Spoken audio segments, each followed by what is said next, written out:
It is a great honor to return to the National Defense University. Here at Fort McNair, Americans have served in uniform since 1791, standing guard in the earliest days of the Republic and contemplating the future of warfare here in the 21st century. For over 2 centuries, the United States has been bound together by founding documents that defined who we are as Americans and served as our compass through every type of change. Matters of war and peace are no different. Americans are deeply ambivalent about war, but having fought for our independence, we know a price must be paid for freedom. From the Civil War to our struggle against fascism, on through the long twilight struggle of the Cold War. Battlefields have changed and technology has evolved, but our commitment to constitutional principles has weathered every war, and every war has come to an end. And with the collapse of the Berlin Wall, a new dawn of democracy took hold abroad, and a decade of peace and prosperity arrived here at home. And for a moment it seemed the 21st century would be a tranquil time. And then on September 11th, 2001, we were shaken out of complacency. Thousands were taken from us as clouds of fire and metal and ash descended upon a sun-filled morning. This was a different kind of war. No armies came to our shores, and our military was not the principal target. Instead, a group of terrorists came to kill as many civilians as they could. And so our nation went to war. We have now been at war for well over a decade. I won't review the full history. What is clear is that we quickly drove al-Qaeda out of Afghanistan, but then shifted our focus and began a new war in Iraq. And this carried significant consequences for our fight against al-Qaeda, our standing in the world, and to this day, our interests in a vital region. Meanwhile, we strengthened our defenses, hardening targets, tightening transportation security, giving law enforcement new tools to prevent terror. Most of these changes were sound. Some caused inconvenience, but some, like expanded surveillance, raised difficult questions about the balance that we strike between our interests in security and our values of privacy. And in some cases, I believe we compromised our basic values by using torture to interrogate our enemies and detaining individuals in a way that ran counter to the rule of law. So after I took office, we stepped up the war against al-Qaeda, but we also sought to change its course. We relentlessly targeted al-Qaeda's leadership. We ended the war in Iraq and brought nearly 150,000 troops home. We pursued a new strategy in Afghanistan and increased our training of Afghan forces. We unequivocally banned torture, affirmed our commitment to civilian courts, worked to align our policies with the rule of law, and expanded our consultations with Congress. Today, Osama bin Laden is dead, and so are most of his top lieutenants. There have been no large-scale attacks on the United States, and our homeland is more secure. Few of our troops are in harm's way, and over the next 19 months, they will continue to come home. Our alliances are strong, and so is our standing in the world. In sum, we are safer because of our efforts. Now, make no mistake, our nation is still threatened by terrorists. From Benghazi to Boston, we have been tragically reminded of that truth. But we have to recognize that the threat has shifted and evolved from the one that came to our shores on 9/11. With a decade of experience now to draw from, this is the moment to ask ourselves hard questions about the nature of today's threats and how we should confront them. And these questions matter to every American.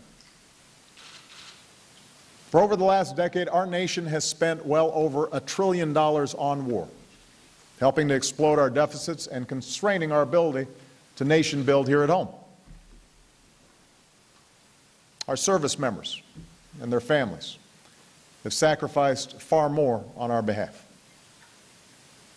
Nearly 7,000 Americans have made the ultimate sacrifice. Many more have left a part of themselves on the battlefield or brought the shadows of battle back home. From our use of drones to the detention of terrorist suspects, the decisions that we are making now will define the type of nation and world that we leave to our children. So America's at a crossroads. We must define the nature and scope of this struggle, or else it will define us.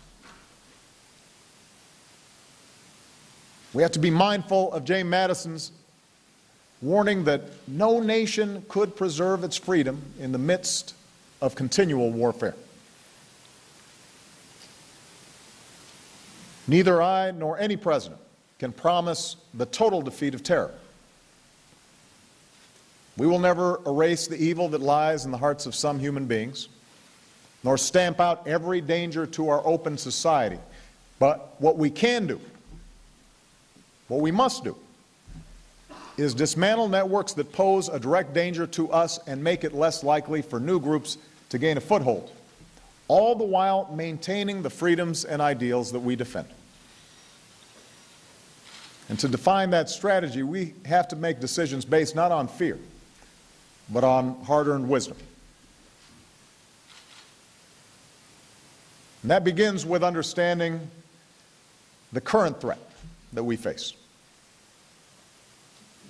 Today, the core of al-Qaeda in Afghanistan and Pakistan is on the path to defeat.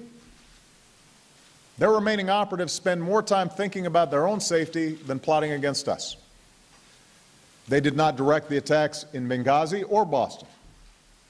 They've not carried out a successful attack on our homeland since 9/11. Instead, what we've seen is the emergence of various al-Qaeda affiliates, from Yemen to Iraq, from Somalia to North Africa. The threat today is more diffuse, with al-Qaeda's affiliates in the Arabian Peninsula, AQAP, the most active in plotting against our homeland. And while none of AQAP's efforts approach the scale of 9/11, they have continued to plot acts of terror, like the attempt to blow up an airplane on Christmas Day in 2009.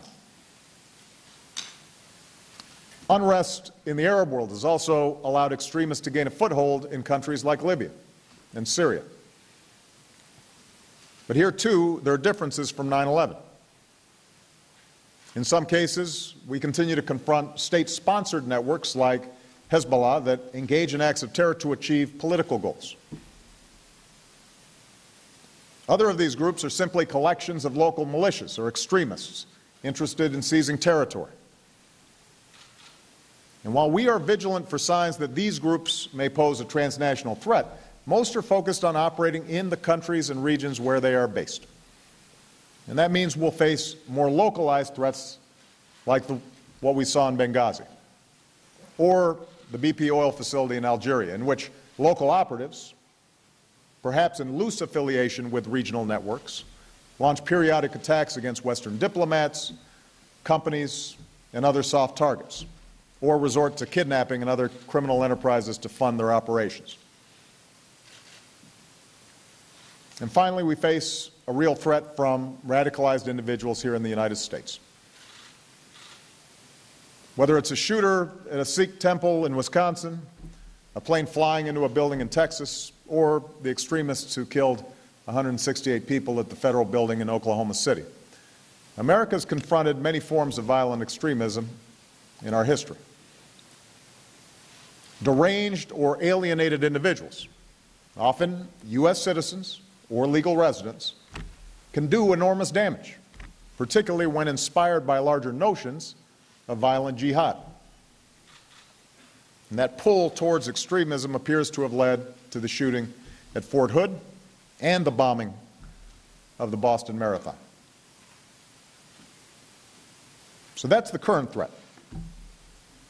Lethal, yet less capable, al-Qaeda affiliates. Threats to diplomatic facilities and businesses abroad. Homegrown extremists. This is the future of terrorism. We have to take these threats seriously and do all that we can to confront them. But as we shape our response, we have to recognize that the scale of this threat closely resembles the types of attacks we faced before 9/11. In the 1980s, we lost Americans to terrorism at our embassy in Beirut, at our Marine barracks in Lebanon, on a cruise ship at sea, at a disco in Berlin, and on a Pan Am flight, Flight 103, over Lockerbie. In the 1990s, we lost Americans to terrorism at the World Trade Center, at our military facilities in Saudi Arabia, and at our embassy in Kenya. These attacks were all brutal. They were all deadly. And we learned that left unchecked, these threats can grow. But if dealt with smartly and proportionally, these threats need not rise to the level that we saw on the eve of 9/11. Moreover, we have to recognize that these threats don't arise in a vacuum. Most, though not all, of the terrorism we faced is fueled by a common ideology, a belief by some extremists that Islam is in conflict with the United States and the West, and that violence against Western targets, including civilians, is justified in pursuit of a larger cause. Of course, this ideology is based on a lie, for the United States is not at war with Islam. And this ideology is rejected by the vast majority of Muslims, who are the most frequent victims of terrorist attacks. Nevertheless, this ideology persists. And in an age when ideas and images can travel the globe in an instant, our response to terrorism can't depend on military or law enforcement alone. We need all elements of national power to win a battle of wills, the battle of ideas. So what I want to discuss here today is the components of such a comprehensive counterterrorism strategy. First, we must finish the work of defeating al-Qaeda and its associated forces. In Afghanistan, we will complete our transition to Afghan responsibility for that country's security. Our troops will come home. Our combat mission will come to an end. And we will work with the Afghan government to train security forces and sustain a counterterrorism force which ensures that al-Qaeda can never again establish a safe haven to launch attacks against us or our allies. Now, beyond Afghanistan, we must define our effort not as a boundless global war on terror, but rather as a series of persistent, targeted efforts to dismantle specific networks of violent extremists that threaten America. In many cases, this will involve partnerships with other countries. Already, thousands of Pakistani soldiers have lost their lives fighting extremists. In Yemen, we are supporting security forces that have reclaimed territory from AQAP. In Somalia, we helped a coalition of African nations push al-Shabaab out of its strongholds. In Mali, we're providing military aid to French-led intervention to push back al-Qaeda in the Maghreb and help the people of Mali reclaim their future. Much of our best counterterrorism cooperation results in the gathering and sharing of intelligence, the arrest and prosecution of terrorists. That's how a Somali terrorist apprehended off the coast of Yemen is now in a prison in New York. That's how we worked with European allies to disrupt plots from Denmark to Germany to the United Kingdom. That's how intelligence collected with Saudi Arabia helped us stop a cargo plane from being blown up over the Atlantic. These partnerships work. But despite our strong preference for the detention and prosecution of terrorists. Sometimes this approach is foreclosed. Al-Qaeda and its affiliates try to gain foothold in some of the most distant and unforgiving places on earth. They take refuge in remote tribal regions. They hide in caves and walled compounds. They train in empty deserts and rugged mountains. In some of these places, such as parts of Somalia and Yemen, the state only has the most tenuous reach into the territory. In other cases, the state lacks the capacity or will to take action. And it's also not possible for America to simply deploy a team of special forces to capture every terrorist. Even when such an approach may be possible, there are places where it would pose profound risks to our troops and local civilians, where a terrorist compound cannot be breached without triggering a firefight with surrounding tribal communities, for example, that pose no threat to us. Times when putting U.S. boots on the ground may trigger a major international crisis. To put it another way, our operation in Pakistan against Osama bin Laden cannot be the norm. The risks in that case were immense. The likelihood of capture, although that was our preference, was remote given the certainty that our folks would confront resistance. The fact that we did not find ourselves confronted with civilian casualties or embroiled in an extended firefight was a testament to the meticulous planning and professionalism of our special forces, but it also depended on some luck. And it was supported by massive infrastructure in Afghanistan.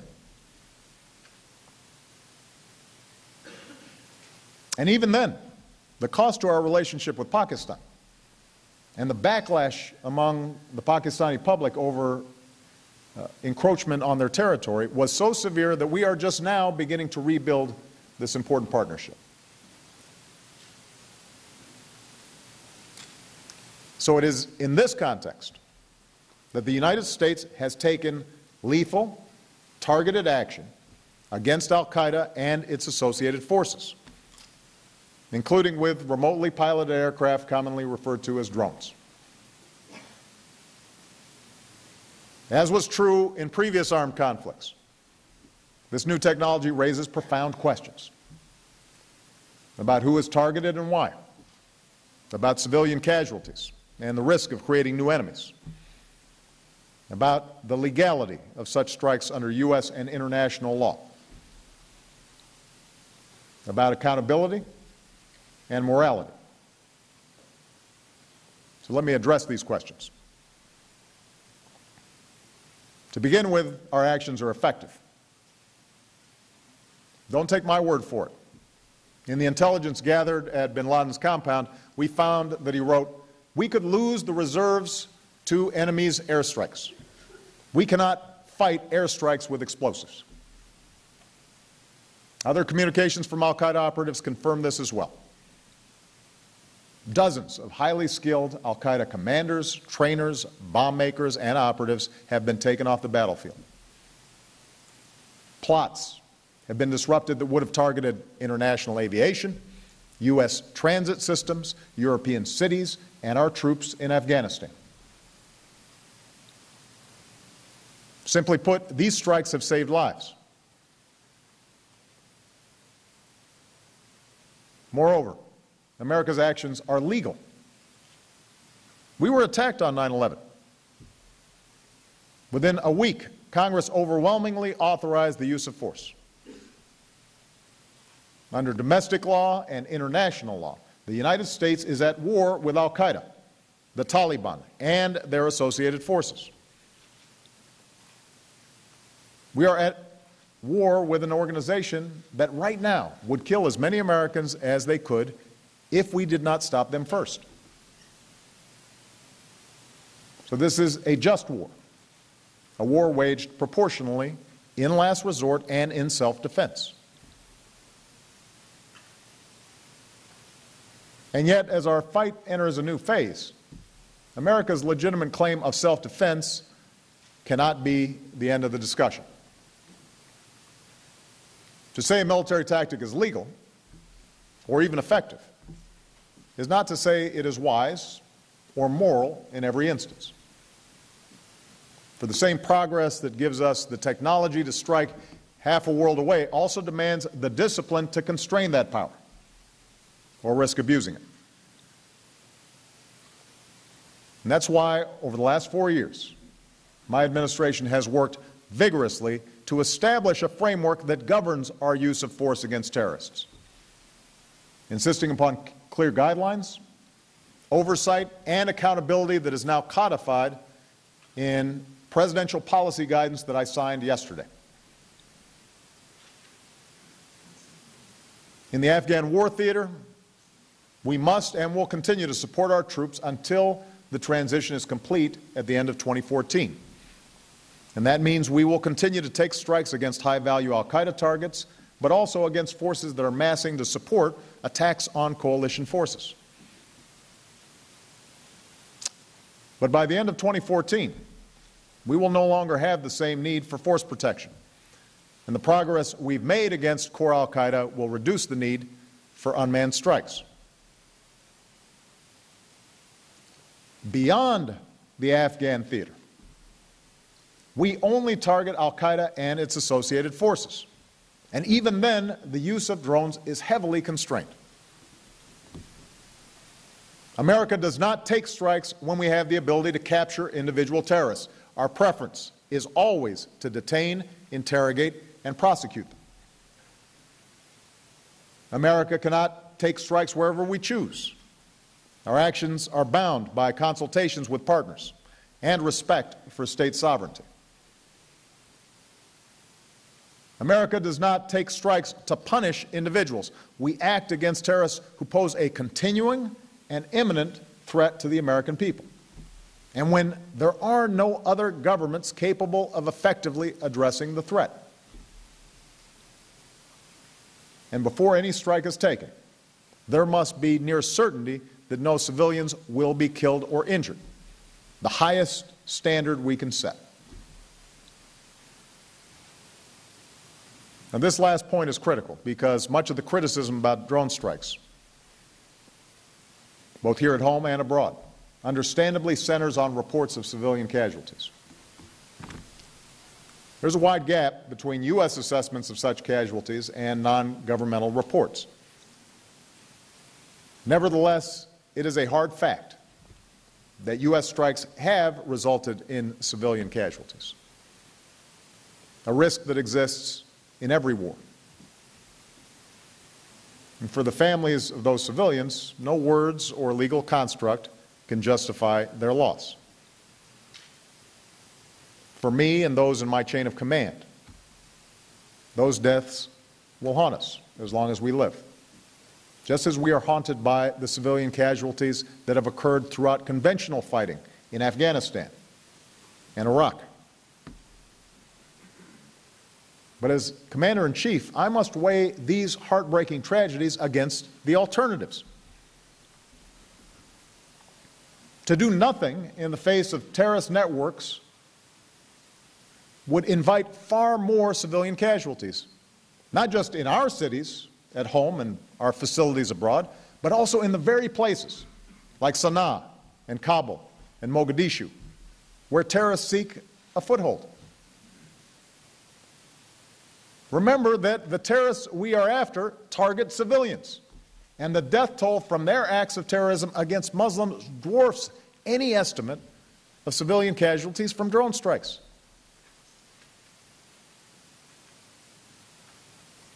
So doing nothing is not an option. Where foreign governments cannot or will not effectively stop terrorism in their territory, the primary alternative to targeted lethal action would be the use of conventional military options. As I've already said, even small special operations carry enormous risks.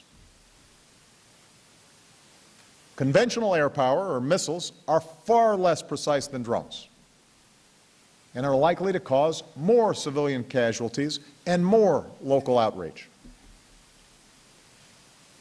And invasions of these territories lead us to be viewed as occupying armies, unleash a torrent of unintended consequences, are difficult to contain, result in large numbers of civilian casualties, and ultimately empower those who thrive on violent conflict.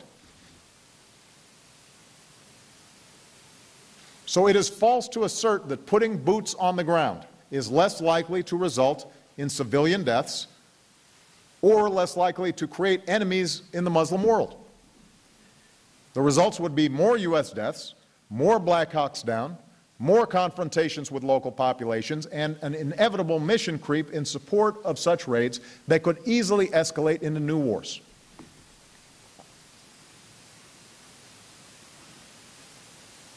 Yes, the conflict with al-Qaeda, like all armed conflict, invites tragedy.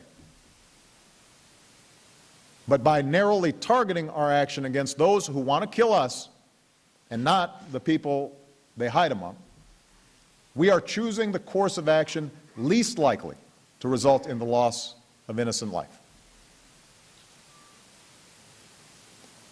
Our efforts must be measured against the history of putting American troops in distant lands among hostile populations. In Vietnam, hundreds of thousands of civilians died in a war where the boundaries of battle were blurred. In Iraq and Afghanistan, despite the extraordinary courage and discipline of our troops, thousands of civilians have been killed. So neither conventional military action nor waiting for attacks to occur offers moral safe harbor.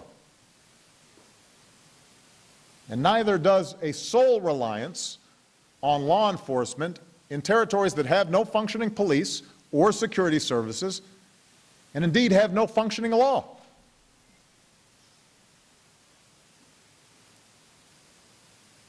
Now, this is not to say that the risks are not real. Any U.S. military action in foreign lands risks creating more enemies and impacts public opinion overseas. Moreover, our laws constrain the power of the president, even during wartime. And I've taken an oath to defend the Constitution of the United States. The very precision of drone strikes and the necessary secrecy often involved in such actions can end up shielding our government from the public scrutiny that a troop deployment invites. It can also lead a president and his team to view drone strikes as a cure-all for terrorism. And for this reason, I've insisted on strong oversight of all lethal action. After I took office, my administration began briefing all strikes outside of Iraq and Afghanistan to the appropriate committees of Congress. Let me repeat that. Not only did Congress authorize the use of force, it is briefed on every strike that America takes. Every strike. That includes the one instance where we targeted an American citizen, Anwar al-Awlaki, the Chief of External Operations for AQAP. Now, this week I authorized the declassification of this action and the deaths of 3 other Americans in drone strikes to facilitate transparency and debate on this issue and to dismiss some of the more outlandish claims that have been made. For the record, I do not believe it would be constitutional for the government to target and kill any U.S. citizen with a drone or with a shotgun without due process.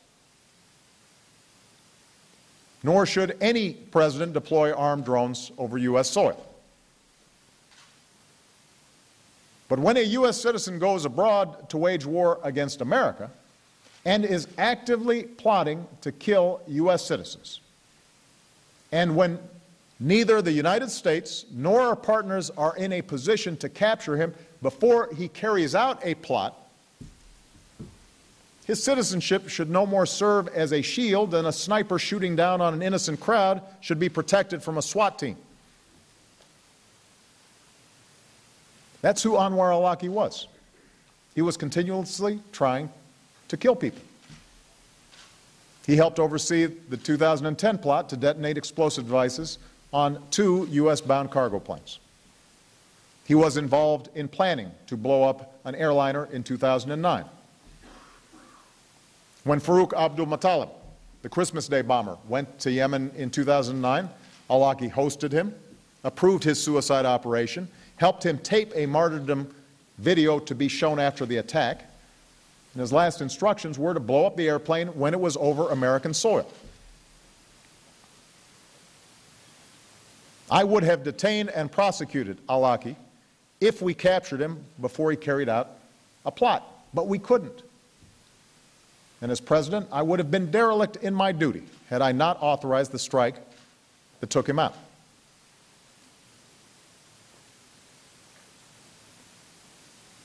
Of course, the targeting of any American raises constitutional issues that are not present in other strikes, which is why my administration submitted information about al-Awlaki to the Department of Justice months before al-Awlaki was killed, and briefed the Congress before this strike as well. But the high threshold that we've set for taking lethal action applies to all potential terrorist targets, regardless of whether or not they are American citizens. This threshold respects the inherent dignity of every human life. Alongside the decision to put our men and women in uniform in harm's way, the decision to use force against individuals or groups, even against a sworn enemy of the United States, is the hardest thing I do as president. But these decisions must be made, given my responsibility to protect the American people. Now, going forward, I've asked my administration to review proposals to extend oversight of lethal actions outside of war zones that go beyond our reporting to Congress.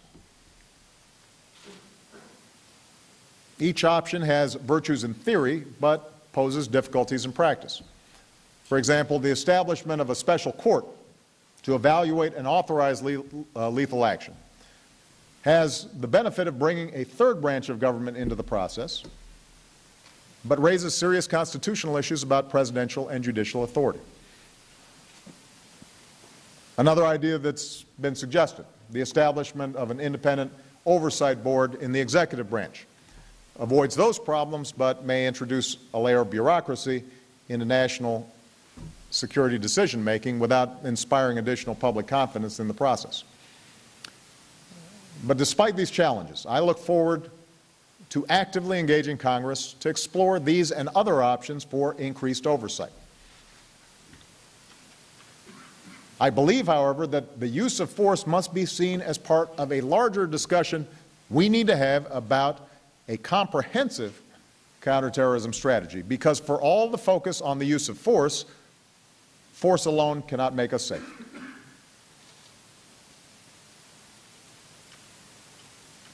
We cannot use force everywhere that a radical ideology takes root. And in the absence of a strategy that reduces the wellspring of extremism, a perpetual war through drones or special forces or troop deployments will prove self-defeating and alter our country in troubling ways. So the next element of our strategy involves addressing the underlying grievances and conflicts that feed extremism, from North Africa to South Asia. As we've learned this past decade, this is a vast and complex undertaking. We must be humble in our expectation that we can quickly resolve deep-rooted problems like poverty and sectarian hatred. Moreover, no two countries are alike, and some will undergo chaotic change before things get better. But our security and our values demand that we make the effort. This means patiently supporting transitions to democracy in places like Egypt and Tunisia and Libya, because the peaceful realization of individual aspirations will serve as a rebuke to violent extremism. We must strengthen the opposition in Syria while isolating extremist elements, because the end of a tyrant must not give way to the tyranny of terrorism. We are actively working to promote peace between Israelis and Palestinians, because it is right and because such a peace could help reshape attitudes in the region. And we must help countries modernize economies, upgrade education, and encourage entrepreneurship, because American leadership has always been elevated by our ability to connect with people's hopes and not simply their fears. And success on all these fronts requires sustained engagement, but it will also require resources. I know that foreign aid is one of the least popular expenditures that there is. That's true for Democrats and Republicans. I've seen the polling. Even though it amounts to less than 1% of the federal budget. In fact, a lot of folks think it's 25% if you ask people on the streets. Less than 1%. Still wildly unpopular. But foreign assistance cannot be viewed as charity. It is fundamental to our national security. And it's fundamental to any sensible long-term strategy to battle extremism. Moreover, foreign assistance is a tiny fraction of what we spend fighting wars that our assistance might ultimately prevent. For what we spent in a month in Iraq at the height of the war, we could be training security forces in Libya, maintaining peace agreements between Israel and its neighbors, feeding the hungry in Yemen, building schools in Pakistan, and creating reservoirs of goodwill that marginalize extremists. So that has to be part of our strategy. Moreover, America cannot carry out this work if we don't have diplomats serving in some very dangerous places. Over the past decade, we have strengthened security at our embassies, and I am implementing every recommendation of the Accountability Review Board, which found unacceptable failures in Benghazi. I've called on Congress to fully fund these efforts to bolster security and harden facilities, improve intelligence, and facilitate a quicker response time from our military if a crisis emerges. But even after we take these steps, some irreducible risks to our diplomats will remain. This is the price of being the world's most powerful nation, particularly as a wave of change washes over the Arab world. And in balancing the trade-offs between security and active diplomacy, I firmly believe that any retreat from challenging regions will only increase the dangers that we face in the long run. And that's why we should be grateful to those diplomats who are willing to serve there. Targeted action against terrorists, effective partnerships, diplomatic engagement, and assistance. Through such a comprehensive strategy, we can significantly reduce the chances of large-scale attacks on the homeland and mitigate threats to Americans overseas. But as we guard against dangers from abroad, we cannot neglect the daunting challenge of terrorism from within our borders. As I said earlier, this threat is not new. But technology and the Internet increase its frequency and, in some cases, its lethality. Today, a person can consume hateful propaganda, commit themselves to a violent agenda, and learn how to kill without leaving their home. To address this threat, 2 years ago, my administration did a comprehensive review and engaged with law enforcement. And the best way to prevent violent extremism inspired by violent jihadists is to work with the Muslim American community, which has consistently rejected terrorism, to identify signs of radicalization and partner with law enforcement when an individual is drifting towards violence. And these partnerships can only work when we recognize that Muslims are a fundamental part of the American family. In fact, the success of American Muslims and our determination to guard against any encroachments on their civil liberties is the ultimate rebuke to those who say that we're at war with Islam.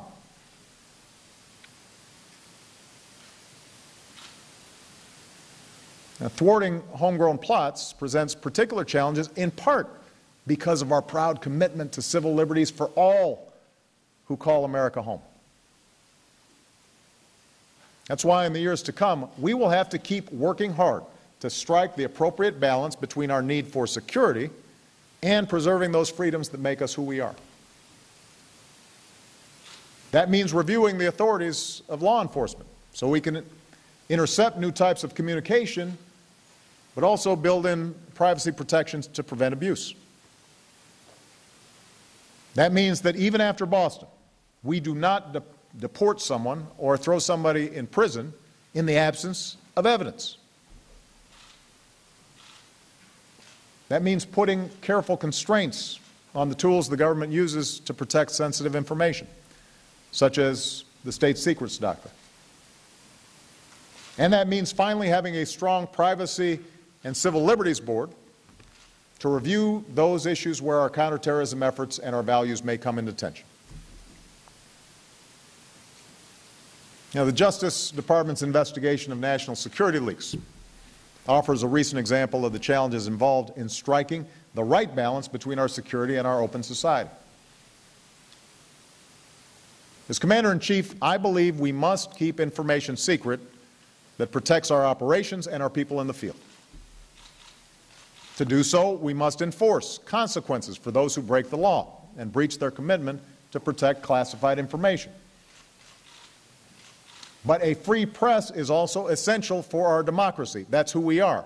And I'm troubled by the possibility that leak investigations may chill the investigative journalism that holds government accountable. Journalists should not be at legal risk for doing their jobs. Our focus must be on those who break the law.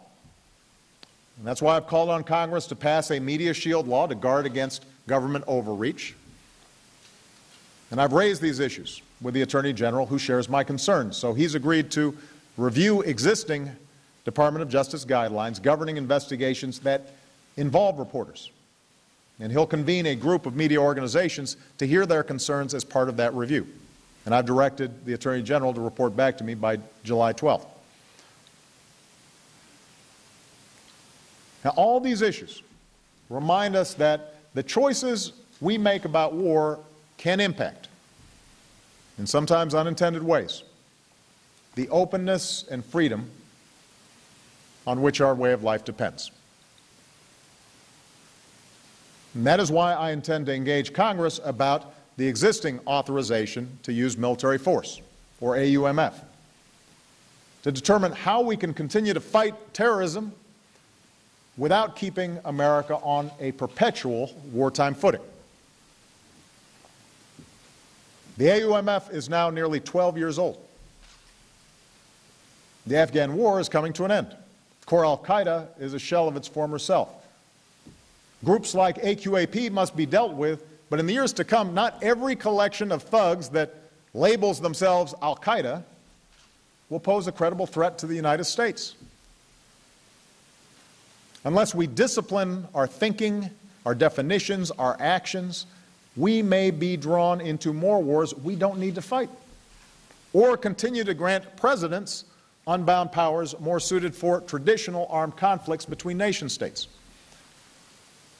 So I look forward to engaging Congress and the American people in efforts to refine and ultimately repeal the AUMF's mandate.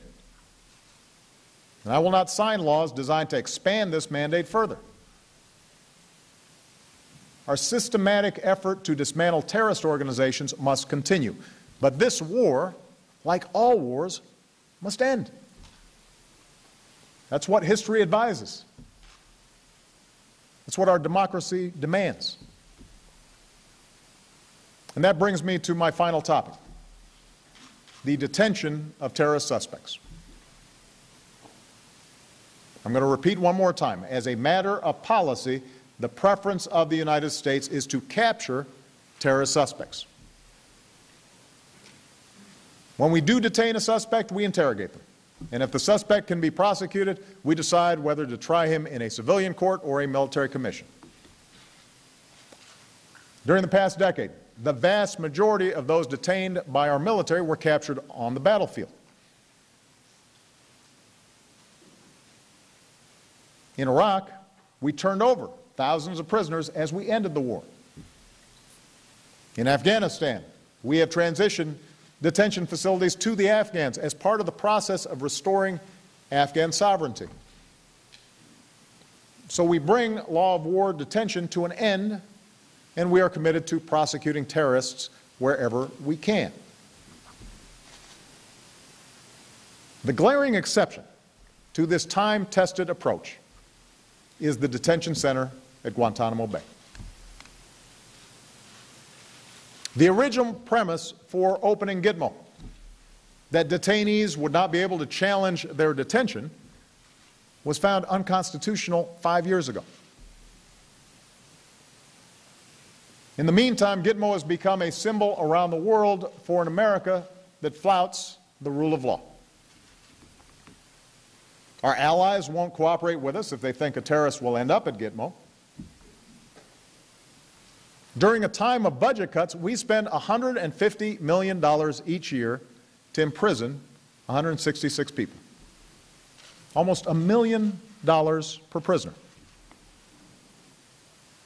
And the Department of Defense estimates that we must spend another $200 million to keep Gitmo open at a time when we're cutting investments in education and research here at home, and when the Pentagon is struggling with sequester and budget cuts.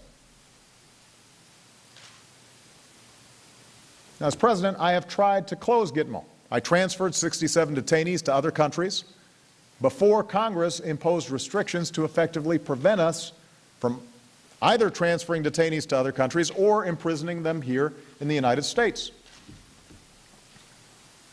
These restrictions make no sense. After all, under President Bush, some 530 detainees were transferred from Gitmo with Congress's support. When I ran for president the first time, John McCain supported closing Gitmo. This was a bipartisan issue. No person has ever escaped one of our supermax or military prisons here in the United States, ever.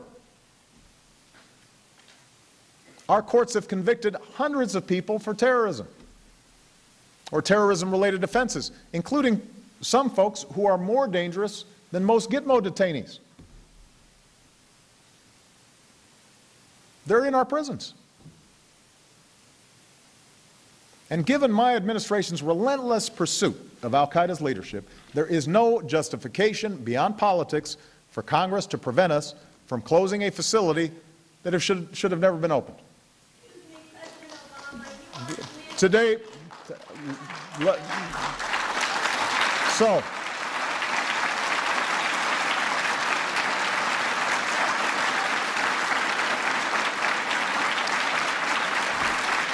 so let me finish, ma'am. So today,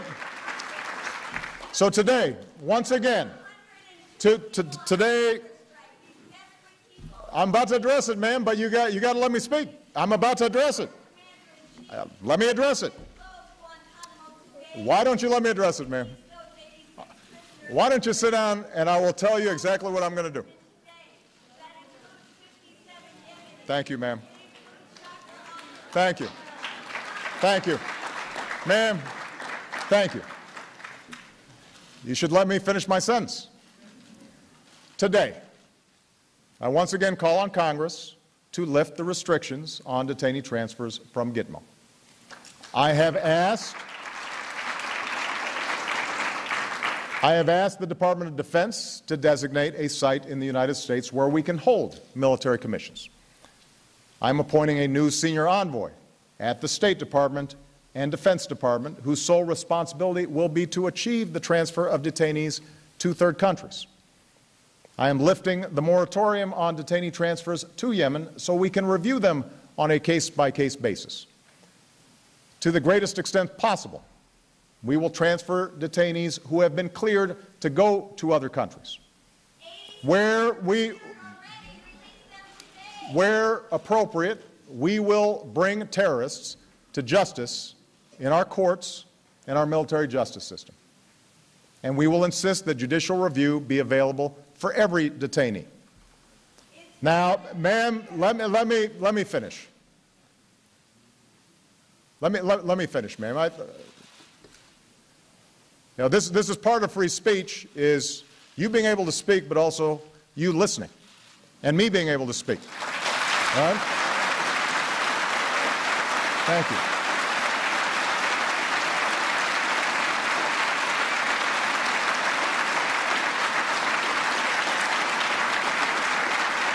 Now,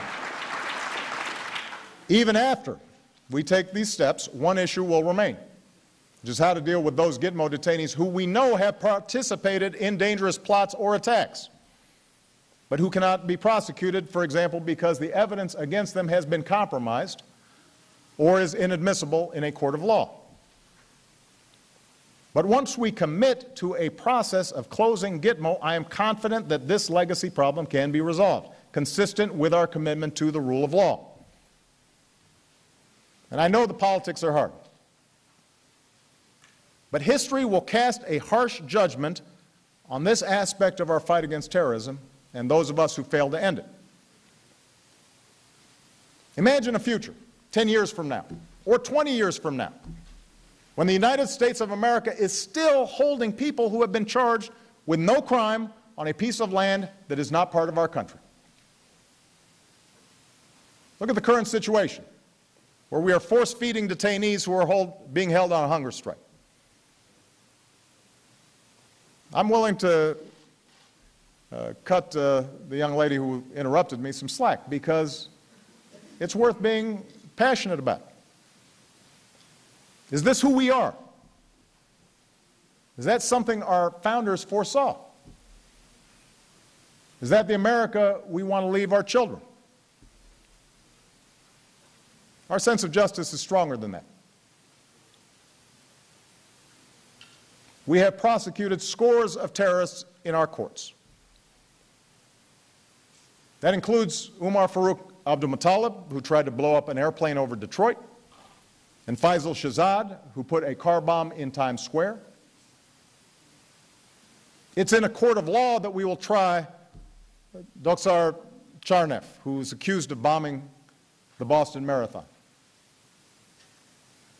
Richard Reed, the shoe bomber, is, as we speak, serving a life sentence in a maximum security prison here in the United States. In sentencing Reed, Judge William Young told him, "The way we treat you is the measure of our own liberty." When we went, he went on to, we went on,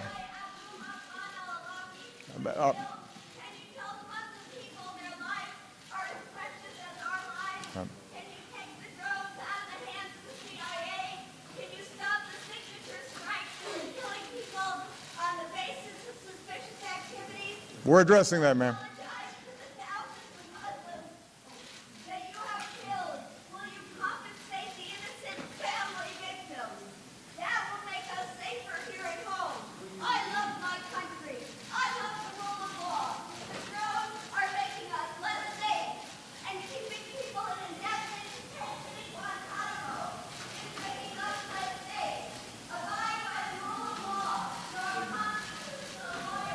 You know, I think that and I'm going off script as you might expect here.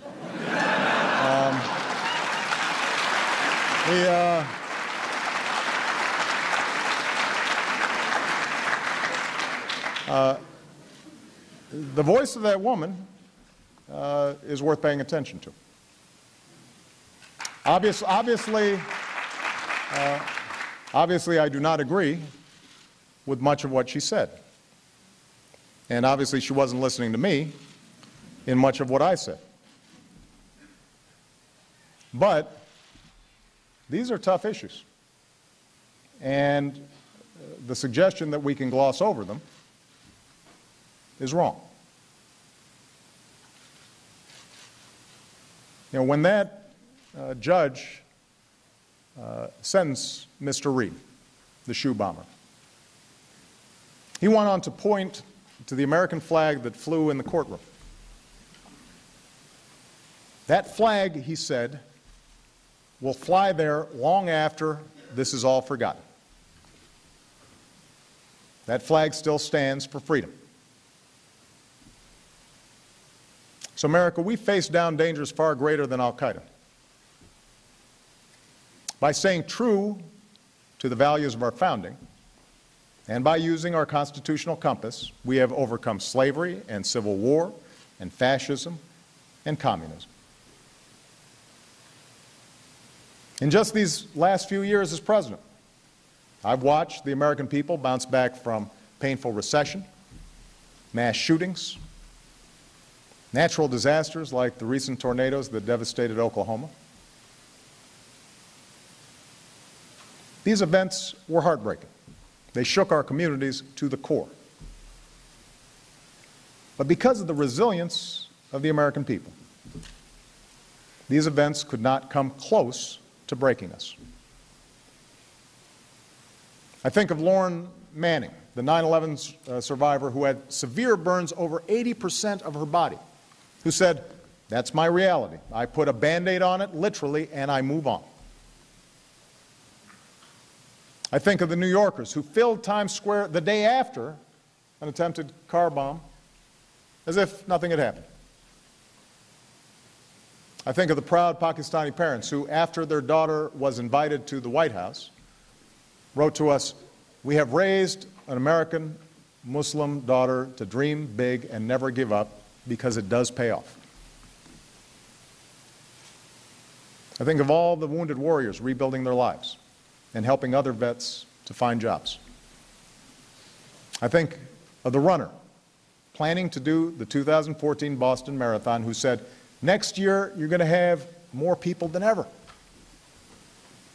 Determination is not something to be messed with. That's who the American people are. Determined and not to be messed with. And now we need a strategy and a politics that reflects this resilient spirit.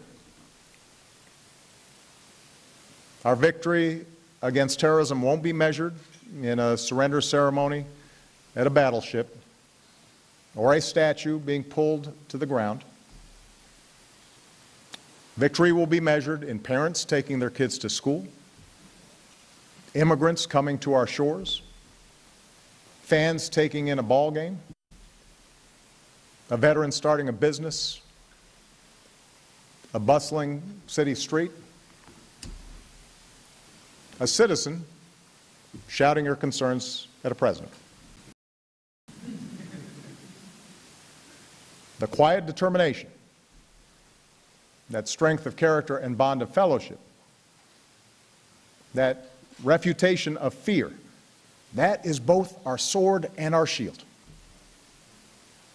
And long after the current messengers of hate have faded from the world's memory, alongside the brutal despots and deranged madmen and ruthless demagogues who litter history, the flag of the United States will still wave from small-town cemeteries to national monuments to distant outposts abroad. And that flag will still stand for freedom. Thank you very much, everybody. God bless you. May God bless the United States of America.